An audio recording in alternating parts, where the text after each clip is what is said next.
Hey, do you want to learn how to make a flashcard set on Quizlet app private?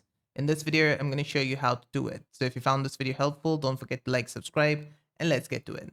All right, so I've got this app opened up and I'm going to create a flashcard set first. If you already have created it, I'm going to show you later how to set it to private. So over here, I'm going to press on this create button. Then I'm going to press on flashcard set. Now, right over here, you can create manually if you want, or you can use either of these options.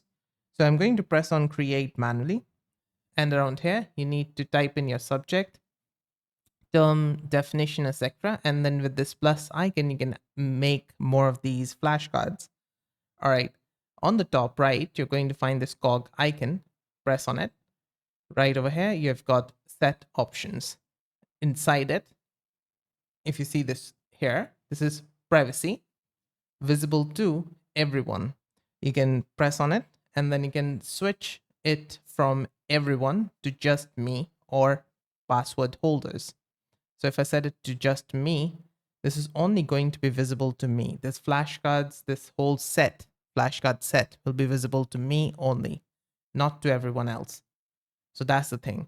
And if you've already got one made, you can go to library and right around here, you can see this is my flashcard set. I'm going to go inside it. Then on the top, you've got these three dots. Click on it. Then click on edit. Now press on this cog icon. And here in privacy, you can see visible to everyone. I can click on it and change to just me. That's it. And yeah, that's it. That's how to do it. I hope this video helped solve a problem. If it did, let me know with the like and comment. And on the right hand side, you can find more Quizlet related guides and fixes. See you there. Bye for now.